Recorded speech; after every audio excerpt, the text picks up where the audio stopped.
الحمد لله رب العالمين والعاقبة للمتقين والصلاة والسلام على شمس الهداية واليقين وعلى آله وأصحابه أجمعين. أما بعد، فقد قال الله تبارك وتعالى في القرآن الكريم: أعوذ بالله من الشيطان الرجيم، بسم الله الرحمن الرحيم. ثم دنا فتدلى فكان قاب قوسين أو أدنى فأوحى إلى عبده ما أوحى ما كذب الفؤاد ما رأى. صدق الله العظيم. اللهم صل على سيدنا محمد وعلى آل سيدنا محمد وبارك وسلم. اللهم صل على سيدنا محمد وعلى آل سيدنا محمد وبارك وسلم. اللهم صل على سيدنا محمد وعلى آل سيدنا محمد وبارك وسلم. محترم بزرگوں اور بھائیوں، گزشتہ جمعے معراج رسول صلی اللہ علیہ وسلم کے عنوان سے بیان کیا گیا تھا، جس کا کچھ حصہ باقی ہے. جہاں تک بات پہنچی تھی اس کے آگے سے اس جمعے میں انشاءاللہ بیان کر کے معراج کی داستان کو مکمل کر دیا جائے گا انشاءاللہ. بات یہاں تک پہنچی تھی کہ حضور اکرم صلی اللہ علیہ وسلم کا جو مبارک سفر وادی مکہ سے شروع ہو کر کے مسجد اقصیٰ سے ہوتے ہوئے ساتوں آسمان سے گزرتے ہوئے سدرۃ المنتہا اور پھر اس کے آگے عرش الہی تک سفر اپنے اختتام کو پہنچا. اللہ تبارک و تعالیٰ کی زیارت نصیب ہوئی، اللہ کا دیدار ہوا. محبوب نبی سرکار دو عالم صلی اللہ علیہ وسلم کو اس سے پہلے حضرت جبرائیل علیہ السلام نے جنت اور جہنم کو دکھایا. سب سے پہلے حضرت جبرائیل علیہ السلام حضور اکرم صلی اللہ علیہ وسلم کو جنت کی سیر کرانے کے لیے، جنت کو دکھانے کے لیے جنت میں لے گئے. حضور اکرم صلی اللہ علیہ وسلم جنت میں پہنچ کر کے جنت کے انواع اور اقسام اور وہاں کے ماکولات و مشروبات اور اللہ کی جو نعمتیں ہیں ان نعمتوں کو ملاحظہ فرمایا. جنت میں پہنچنے سے پہلے حضور اکرم صلی اللہ علیہ وسلم نے چلنے کی آواز سنی تو حضور اکرم صلی اللہ علیہ وسلم نے پوچھا: جبرائیل، یہ جنت میں کس کے چلنے کی آواز آ رہی ہے؟ تو حضرت جبرائیل علیہ السلام نے بتلایا کہ اے محبوب نبی، یہ بلال حبشی کے زمین پر چلنے کی آواز جنت میں سنائی دے رہی ہے. واپسی پر جب واپس آئے حضور اکرم صلی اللہ علیہ وسلم تو حضرت بلال حبشی رضی اللہ تعالی عنہ سے پوچھا کہ میں جنت میں گیا تھا تو وہاں تمہارے چلنے کی پاؤں کی آہٹ کو محسوس کیا. تم زمین پر چل رہے تھے، تمہارے چلنے کی آواز جنت میں سنائی دے رہی تھی. اللہ کے یہاں تمہارا یہ مقام ہے، وہ کون سا عمل کرتے ہو کہ جس عمل کی وجہ سے اللہ تبارک و تعالیٰ نے تمہیں یہ مقام عطا کیا ہے؟ تو حضرت بلال حبشی رضی اللہ تعالیٰ عنہ نے بتلایا کہ اے اللہ کے رسول صلی اللہ علیہ وسلم، جو بھی عمل ہے ہمارے آپ کے سامنے ہے، ایک عمل ایسا ہے کہ جو میں بہت پابندی کے ساتھ اس عمل کو کرتا ہوں. وہ عمل حضرت بلال حبشی نے یہ بتلایا کہ میں جب بھی وضو کرتا ہوں سنت طریقے سے تو وضو کرنے کے بعد 2 رکعت نفل تحیۃ الوضو پڑھ لیتا ہوں، اور یہ میرا عمل مستقل عمل ہے، میں اس کا پابند ہوں. ہمیش جب بھی وضو کرتا ہوں وضو کرنے کے بعد 2 رکعت نفل تحیۃ الوضو پڑھتا ہوں. جنت کی سیر کرانے کے بعد حضرت جبرائیل علیہ الصلاۃ والسلام حضور اکرم صلی اللہ علیہ وسلم کو جہنم لے گئے، جہنم دکھلانے کے لیے کہ جہنم میں کیا ہے، کس طرح کی سزائیں ہیں، کس قسم کا عذاب ہے۔ اور اللہ تبارک و تعالیٰ نے اپنے محبوب نبی کے لیے برزخ کے احوال کو، جہنم میں جس کو سزا دیا جائے گا جس گناہ کے بدلے میں، ان تمام چیزوں کو اللہ کی قدرت سے کوئی مشکل نہیں، کوئی بعید نہیں ہے۔ اللہ تعالیٰ نے پہلے ہی محبوب نبی کو دکھلا دیا کہ جو ایسا کرے گا اس کی سزا یہ جہنم میں اس کو دی جائے گی۔ حضور اکرم صلی اللہ علیہ وسلم نے جہنم میں دیکھا سزا پانے والوں کو، ایک شخص کو دیکھا اللہ کے رسول صلی اللہ علیہ وسلم نے کہ اس کی زبان کو آگ کی کینچی سے، جہنم کی کینچی سے کاٹا جا رہا ہے۔ حضور اکرم صلی اللہ علیہ وسلم نے پوچھا جبرائیل امین سے، یہ اس کو کس وجہ سے اس کی زبان کو کاٹا جا رہا ہے جہنم میں؟ تو حضرت جبرائیل امین نے بتلایا کہ محبوب نبی اس کی زبان کو کاٹا جا رہا ہے اس وجہ سے کہ یہ دنیا کے اندر فتنہ پرور تھا، فتنہ پردازی کرتا تھا، فتنے کو پھیلاتا تھا، انتشار کی باتیں کرتا تھا، اختلافی باتیں کرتا تھا، ایسی باتیں لوگوں کے سامنے کرتا تھا کہ جس کی وجہ سے اختلاف ہو، پھوٹ پڑے، دوریاں ہوں، نفرتیں عام ہوں۔ یہ اس طرح کا شخص تھا دنیا کے اندر، لگائی بجھائی کا کام کرتا تھا، چغل خوری کرتا تھا، ایک دوسرے کو بھڑکاتا تھا، ایک دوسرے کو خلاف کرتا تھا، یہ کام تھا دنیا کے اندر۔ ایسے لوگوں کو جہنم میں اللہ کے رسول نے دیکھا کہ اس کی زبان کو جہنم کی کینچی سے کاٹا جا رہا تھا۔ ایک شخص کو اللہ کے رسول صلی اللہ علیہ وسلم نے دیکھا کہ اس کے سر کو ایک بہت بڑے پتھر سے مار کر کے اس کے سر کو پھوڑا جا رہا ہے۔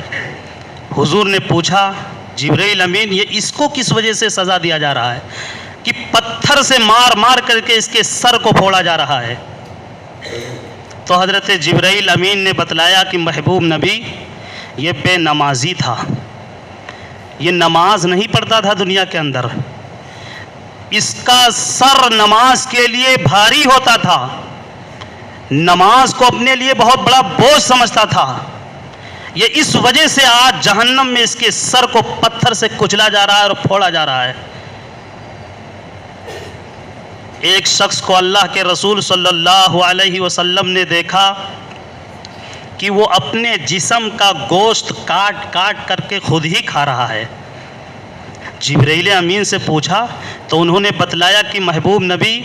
یہ دنیا کے اندر غیبت کیا کرتا تھا، پیٹھ پیچھے اس کی برائی کرتا تھا، آج اس کو یہ سزا مل رہی ہے کہ جہنم میں وہ اپنے ہی جسم کو اپنے ہی ہاتھ سے کاٹ کر کے خود ہی کھا رہا ہے۔ ایک شخص کو اللہ کے رسول صلی اللہ علیہ وسلم نے دیکھا کہ اس کے سامنے بہترین قسم کا گوشت ہانڈی میں رکھا ہوا ہے اور دوسری ہانڈی میں بدبودار خراب گوشت رکھا ہوا ہے، لیکن وہ شخص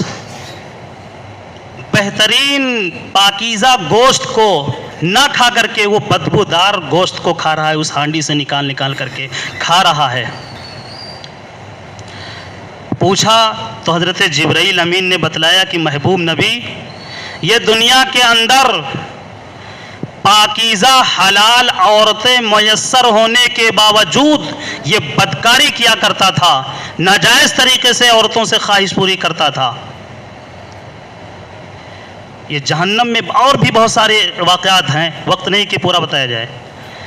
بہت سی سزاؤں کو دیکھا اللہ کے رسول صلی اللہ علیہ وسلم نے جہنم میں کہ دنیا کے اندر جو جیسا کرتا تھا اس کے بدلے میں اس کو جہنم میں سزائیں دی جا رہی ہیں، مختلف سزائیں دی جا رہی ہیں۔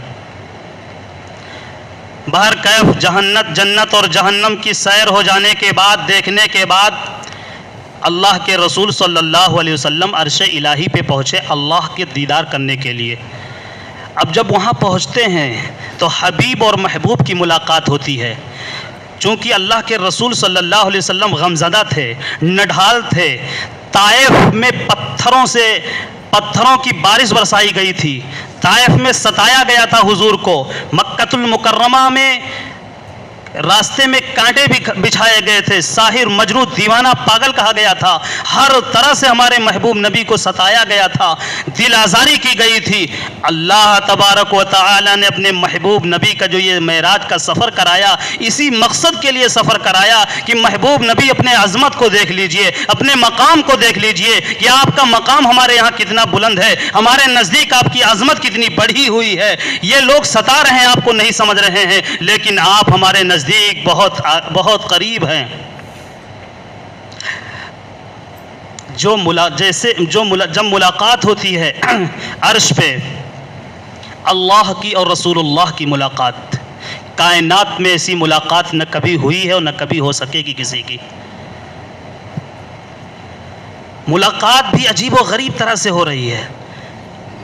حضور اکرم صلی اللہ علیہ وسلم عرش پہ جب پہنچتے ہیں، اللہ کے سامنے پہنچتے ہیں، اللہ کا قرب جب نصیب ہوتا ہے تو یہاں سے آغاز ہوتا ہے التحیات للہ والصلوات والطیبات السلام علیک ایھا النبی۔ یہ عرش پہ کہا ہوا جملہ ہے، یہ عرش پہ کی گئی باتیں ہیں، اور اتنی یہ عظیم الشان باتیں ہیں، یہ اتنا عظیم الشان گفتگو ہے کہ اس کو نماز کا جز بنا دیا گیا۔ ہر نمازی اپنی نماز میں التحیات کو ضرور پڑھتا ہے۔ چنانچہ اللہ کے رسول صلی اللہ علیہ وسلم عرش پہ اللہ کے لیے یہ کلمات کہے التحیات للہ، تمام طرح کی زبانی قولی عبادتیں میرے مولا آپ کے لیے ہیں، والصلوات، اور تمام طرح کی بدنی عبادتیں میرے مولا آپ کے لیے ہیں، والطیبات، اور تمام طرح کی مالی عبادتیں، مال کے ذریعے، دولت کے ذریعے جو عبادت کی جائے، یہ تمام طرح کی عبادتیں میرے مولا، میرے اللہ آپ کے لیے ہیں۔ السلام علیک ایھا النبی، یہ جواب ملا اللہ کی طرف سے محبوب نبی کو کہ محبوب نبی السلام علیکہ، سلام ہو آپ پر، ایھا النبی، اے نبی، ورحمت اللہ وبرکاتہ، اور میری رحمتیں اور میری برکتیں ہوں آپ پر۔ اللہ کے رسول صلی اللہ علیہ وسلم نے جب اللہ کی طرف سے یہ باتیں سنی تو اللہ کے رسول صلی اللہ علیہ وسلم نے فوراً اپنی امت کو عرش پہ یاد کیا اور فرمایا السلام علینا وعلی عباد اللہ الصالحین، کہ میرے مولا، میرے اللہ، آپ کی سلامتی اتر رہی ہے تو میرے ہی پر نہ رہے، بلکہ آپ کی سلامتی اور آپ کا سلام میری امت میں جو نیک لوگ ہوں، جو نیک بندے ہوں، ان پر بھی آپ کی سلامتی ہو۔ یہ باتیں ہوئی تو عرش کے جو فرشتے تھے، ان عرش کے فرشتوں نے سنا تو انہوں نے گواہی دی، اشہد ان لا الہ الا اللہ واشہد ان محمدا عبدہ ورسولہ۔ یہ فرشتوں کی باتیں ہیں، انہوں نے گواہی دی کہ میں گواہی دیتا ہوں کہ اللہ کے سوا کوئی معبود نہیں، اور میں گواہی دیتا ہوں کہ اللہ کے رسول اللہ کے بندے اور اس کے رسول ہیں۔ کوئی کسی سے ملنے جاتا ہے تو ملنے کے بعد جب وہ واپسی کرتا ہے تو اس کو کچھ نہ کچھ تحفہ ملتا ہے، وہ شخص کچھ نہ کچھ تحفہ اور گفٹ دے کر کے روانہ کرتا ہے۔ اللہ کے رسول صلی اللہ علیہ وسلم عرش پہ ملاقات کیے اللہ تعالی سے، کتنی دیر ملاقات رہی اور کیا کیا باتیں ہوئیں اس کو راز میں رکھا گیا، اس کو نہیں بتلایا گیا کہ اللہ اور رسول اللہ کے درمیان کیا کیا باتیں ہوئیں۔ ایک روایت میں ہے ایک مرتبہ دریائے رحمت نبی کا جوش میں تھا، انہوں نے اپنی چہیتی بیوی حضرت عائشہ صدیقہ رضی اللہ تعالی عنہا سے فرمایا محبوب نبی نے کہ عائشہ، میں بہت خوش ہوں، آج جو کچھ تمہیں آج مجھ سے مانگنا ہے مانگ لو۔ محبوب نبی فرما رہے ہیں اپنی بیوی حضرت عائشہ سے ام المومنین کہ جو مانگنا ہو مانگ لو۔ حضرت عائشہ بہت ذہین تھیں، انہوں نے فوراً اللہ کے رسول صلی اللہ علیہ وسلم سے وقت مانگا کہ حضور تھوڑا سا وقت چاہیے تاکہ میں سوچ لوں، کیونکہ آج آپ نے مجھے موقع دیا ہے کہ میں جو مانگنا چاہوں میں آپ سے مانگ لوں، تو تھوڑا سا وقت دے دیجئے تاکہ میں مشورہ کر لوں اپنے باپ حضرت ابو بکر صدیق سے۔ چنانچہ حضور نے وقت دے دیا کہ جا کر کے مشورہ کر لو۔ حضرت عائشہ اپنے باپ حضرت ابو بکر صدیق رضی اللہ تعالی عنہ کے پاس جا کر کے پورا احوال بتلایا اور فرمایا کہ کوئی مشورہ دو، میں کیا مانگوں؟ تو حضرت ابو بکر صدیق رضی اللہ تعالی عنہ نے فرمایا کہ بیٹی عائشہ، وعدہ کرو کہ جو تمہیں ملے گا مجھے بھی اس میں میرا حصہ رہے گا، تو میں بتلاؤں کہ تمہیں کیا مانگنا چاہیے؟ تو حضرت عائشہ نے ہاں کہا۔ حضرت ابو بکر صدیق رضی اللہ تعالی عنہ نے اس موقع پر یہ مشورہ دیا کہ بیٹی عائشہ، تم جاؤ حضور سے یہ مانگو کہ معراج کی رات میں جو عرش پہ اللہ سے ملاقات ہوئی تھی، اس ملاقات کے درمیان جو باتیں ہوئی تھی، ان باتوں میں سے کوئی ایک بات بتلا دیجئے، یہ جا کر کے پوچھ لیجئے، آج موقع ملا ہے تو۔ حضرت عائشہ پہنچی حضور کے دربار میں، کہنے لگیں کہ مشورہ ہو گیا، اس ملاقات میں جو باتیں ہوئی تھی ان باتوں میں سے کوئی ایک بات میرے آقا بتلا دیجئے۔ حضور اکرم صلی اللہ علیہ وسلم مسکرائے، ان کے اس بات کو سن کر کے مسکرائے۔ آج کی عورتیں اگر ایسا ان کو کوئی آفر کر دیا جائے تو دنیا کی کیا کیا مانگیں گی، بہت سی چیزیں مانگیں گی، لیکن حضرت عائشہ حضرت ابو بکر صدیق کی بیٹی اور حضور کی بیوی تھی۔ حضور مسکرائے کہ اگر یہ راز کی بات میں بتلا دوں تو پھر راز راز کہاں رہ جائے گا، لیکن وعدہ کر رکھے تھے محبوب نبی، اس لیے بتلایا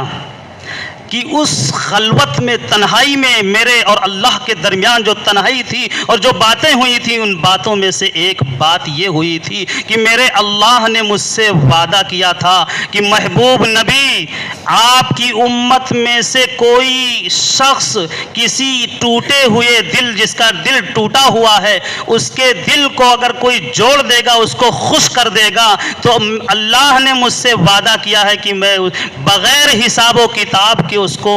جنت میں داخل کر دوں گا۔ اللہ نے مجھ سے وعدہ کیا، یہ بات ہوئی تھی۔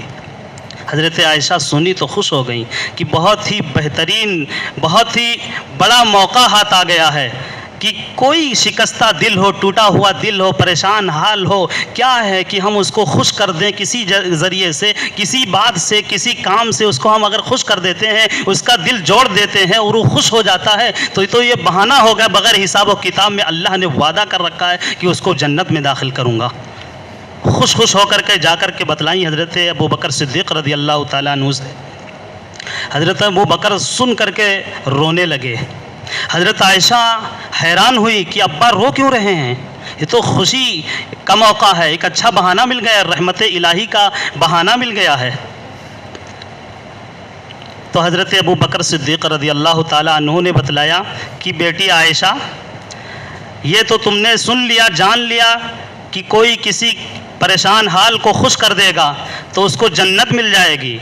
لیکن اگر اس کا کوئی الٹا کرے تو کوئی ٹھیک ٹھاک رہ رہا ہو، اچھے سے رہ رہا ہو، خوش و خرم زندگی چین و سکون کی گزار رہا ہو، اس کے کوئی پیچھے پڑ جائے، اس کے سکون کو کوئی غارت کر دے، اس کو کوئی ٹھیس پہنچا دے، اس کے کوئی دل کو توڑ دے، اس کی دل آزاری کرے، اس کی عزت کو کوئی اچھالے، اس کو ذلیل و رسوا اگر کوئی کرے، اس کو جھگڑا کرے، اس کو پریشان کرے، تو پھر اس کے ساتھ کیا ہوگا؟ میں یہ دیکھ کر کے مجھے رونا آ رہا ہے کہ میری، اگر ہم میں سے کوئی یہ کام کر بیٹھے گا تو اس کے لیے تو پھر سیدھا جہنم ہے، وہ تو سیدھا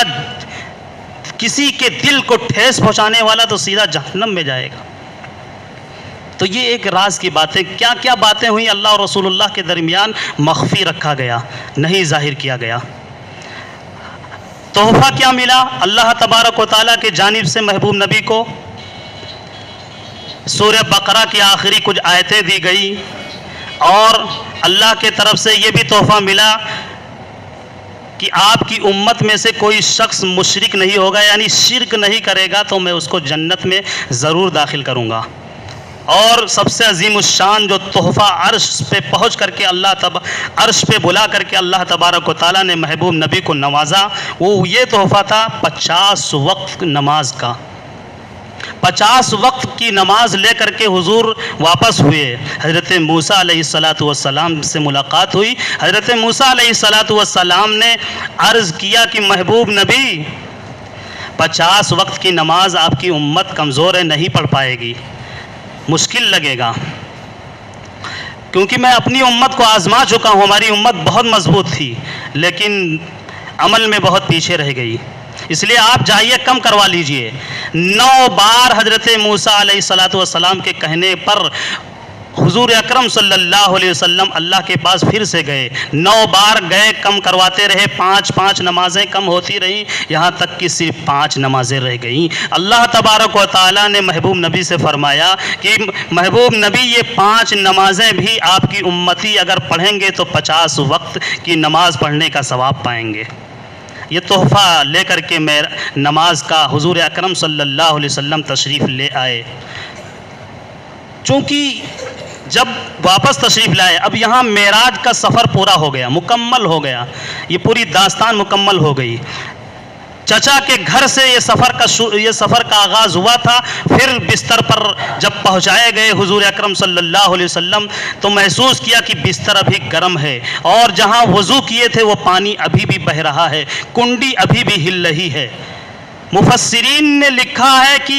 چونکہ حضور اکرم صلی اللہ علیہ وسلم جانے کائنات تھے، جانے کائنات ہیں، روح کائنات ہیں، خلاصہ کائنات ہیں، یہ جو کائنات کو اللہ نے بنایا ہے محبوب نبی کے صدقے میں بنایا ہے، یہ کائنات کا جو وجود ہے وہ نبی کے صدقے میں ہے، اس لیے کائنات ہی کے نظام کو روک دیا گیا۔ اللہ تبارک و تعالیٰ نے جب معراج میں اپنے محبوب نبی کو بلایا اور یہ سفر کرایا تو اس دوران کائنات کے نظام کو روک دیا گیا، جہاں جیسا نظام چل رہا تھا وہیں رک گیا، اس لیے بستر ابھی گرم تھا اور کنڈی ابھی ہل رہی تھی، پانی بہہ رہا تھا۔ حضور اکرم صلی اللہ علیہ وسلم جب فجر کی نماز پڑھے تو چچا سے سب سے پہلے بتلایا کہ چچا جان، عشاء کی نماز آپ کے ساتھ پڑھے تھے لیکن رات میں جا کر کے تہجد کی نماز مسجد اقصیٰ میں پڑھے ہیں، اور پھر 7 آسمان کا سیر ہوا ہے، اور پھر وہاں سے گزر کر کے جنت اور جہنم اور پورا ڈیٹیل واقعہ چچا کو بتلایا، اور بتلایا کہ اب فجر کی نماز ہم آپ کے ساتھ پڑھ رہے ہیں، یعنی ایک ہی رات میں اتنا لمبا سفر ہو گیا۔ تو چچا جان کہنے لگے کہ حضور یہ بات اب کسی اور کو نہ بتلائیے گا ورنہ لوگ مذاق اڑائیں گے، تکذیب کریں گے، جھٹلائیں گے۔ تو حضور اکرم صلی اللہ علیہ وسلم نے فرمایا کہ چچا میں تو یہ اس کو ضرور بتلاؤں گا۔ پھر جب صبح لوگوں سے ملاقات ہوئی تو حضور اکرم صلی اللہ علیہ وسلم نے اس داستان کو بتلایا کہ ایسا ایسا میرے ساتھ ہوا ہے، میں اس طرح کا سفر کیا ہوں اور اتنے کم وقت میں اتنا لمبا سفر ہو گیا ہے میرا۔ تو لوگوں نے جھٹلا دیا، کہا ایسے کیسے ہو سکتا ہے؟ ابو جہل موجود تھا موقع پہ، مکہ کا سردار جہالت میں مانا جاتا تھا، وہ اس نے کہا ایسا نہیں ہو سکتا، اس طرح کا سفر کوئی نہیں کر سکتا ہے، اتنے کم وقت میں اتنا لمبا سفر۔ یہاں تک کہ سوالات بھی کیے گئے کہ اچھا سفر چلو مان کے چلتے ہیں کہ آپ کا سفر ہوا ہے تو کچھ نشانیاں بتلائیے۔ حضور صلی اللہ علیہ وسلم نے بہت سی نشانیاں بتلائیں کہ ایک قافلہ جا رہا تھا، راستے میں ملا تھا، فلاں قافلہ تھا، اس قافلے کا گھوڑا غائب ہو گیا تھا، میں نے اس کو بتلا دیا کہ فلاں جگہ آپ کا گھوڑا ہے، وہ گھوڑا ان کو مل گیا، اور بھی بہت ساری نشانیاں بتلائیں۔ پھر انہوں نے پوچھا اچھا مسجد اقصیٰ میں، یعنی ملک شام فلسطین میں جو مسجد اقصیٰ ہے، جو پہلے قبلہ تھا مسلمانوں کا، وہاں آپ نے نماز پڑھی ہے تو وہاں کی بتلائیے کہ چھت کی کڑیاں کیسی ہیں، وہاں کتنے ستون ہیں، وہاں کتنے مینار ہیں، یہ سب انہوں نے پوچھا آزمائش کے لیے، جانچنے اور پرکھنے کے لیے۔ حضور اکرم صلی اللہ علیہ وسلم کے سامنے اللہ تبارک و تعالیٰ نے تمام حجابات کو ختم کر دیا اور مسجد اقصیٰ کو سامنے کر دیا۔ حضور اکرم صلی اللہ علیہ وسلم مسجد اقصیٰ کو دیکھ دیکھ کر کے مینار اور ستون اور کڑیاں بتلا دیے مشرکین مکہ کو، لیکن پھر بھی وہ ایمان نہیں لائے، تکذیب ہی کیا۔ ابو جہل اٹھا، وہاں سے جانے لگا گھر، راستے میں حضرت ابو بکر صدیق رضی اللہ تعالیٰ عنہ سے ملاقات ہوئی۔ ابو جہل نے کہا ابو بکر تمہارے ساتھی کیا کہہ رہے ہیں؟ پہلے ابو جہل نے یہ نہیں بتلایا، پہلے یہ معمہ، پہلے اس نے اس طرح سے بات کی کہ ابو بکر یہ بتلاؤ، آپ تو بہت ذہین ہو، بہت عقل مند ہو، ہوشیار ہو، یہ بتلاؤ اگر کوئی یہ کہے کہ ایک ہی رات میں اتنا لمبا سفر ہوا ہے،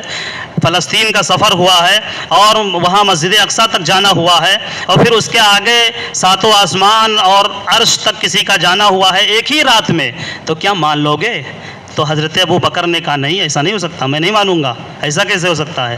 تو ابو جہل نے فوراً کہا کہ یہ تو آپ کے دوست محمد صلی اللہ علیہ وسلم کہہ رہے ہیں۔ فوراً حضرت ابو بکر صدیق رضی اللہ تعالی عنہ نے جواب دیا کہ ابو جہل، اگر محمد صلی اللہ علیہ وسلم ہمارے آقا ہمارے مولا اگر کہہ رہے ہیں کہ اس طرح کا سفر میرا ہوا ہے ایک رات میں، تو فوراً میں ماننے کے لیے تیار ہوں، میں ایمان لاتا ہوں ان کی ہر بات پر، بلکہ اس سے بھی بڑی بڑی بات ہمارے نبی نے بتلائی ہے، ان کو بھی میں مانتا ہوں۔ یہیں پر لقب ملا صدیق کا، صداقت کا، سچائی کا، فوراً جو ہے انہوں نے قبول کر لیا۔ یہ معراج کا جو سفر ہوا، حضور اکرم صلی اللہ علیہ وسلم کی زندگی کا ایک بہت اہم پہلو ہے، اور اس وقت سفر کرایا گیا محبوب نبی کا کہ جب آپ کو بہت ستایا گیا تھا، بہت پریشان کیا جا رہا تھا، غموں پہ غم، پتھروں کی بارشیں، راستے میں کانٹے، اور تمام طرح سے زمین کو تنگ کر دیا گیا تھا، نمازیں پڑھنی مشکل ہو گئی تھی، اور ہر طرح سے مصائب اور پریشانیاں حضور اکرم صلی اللہ علیہ وسلم پر حاوی تھیں۔ اس عالم میں حضور اکرم صلی اللہ علیہ وسلم کا معراج کرایا گیا۔ یہ اس سے سبق ملتا ہے، بزرگوں نے لکھا ہے کہ معراج میں بھی سبق ہے، اور وہ سبق یہ ہے کہ جب ایسے حالات مسلمانوں پر بھی آ جائیں، اتنے مشکلات آ جائیں اور حالات بہت ہی ناسازگار ہو جائیں، تمام طرح کی مسائب و پریشانیاں سامنے آ جائیں، تو اس وقت مسلمانوں کو نماز کی طرف دھیان لے جانا چاہیے، پابند صلاۃ، نماز کا پابند ہو جانا چاہیے۔ الصلاۃ معراج المومنین کہا گیا ہے کہ یہ نماز ہی مومنوں کی معراج ہے، اللہ سے ملنے ملاقات کا ذریعہ نماز ہے۔ اور واستعینوا بالصبر والصلاۃ، جب تمہیں مدد مانگنی ہو تو اللہ سے مدد مانگو صبر اور نماز کے ذریعے سے، نماز باندھو، نماز کی نیت کرو، نماز کا پابند بنو، نماز پڑھو، اس کے ذریعے سے مسائل ختم ہوں گے، مسائب اور پریشانیاں دور ہوں گی۔ تو یہ نماز جو اللہ نے اپنے محبوب نبی کو عرش پہ بلا کر کے تحفے کے طور پر نوازا، یہ نماز ہی مومنوں کی معراج ہے اور پریشانیوں کی خاتمے کا سبب ہے۔ پریشانیاں جب آ جائیں تو مومنوں کے لیے معراج یہی ہے کہ وہ نماز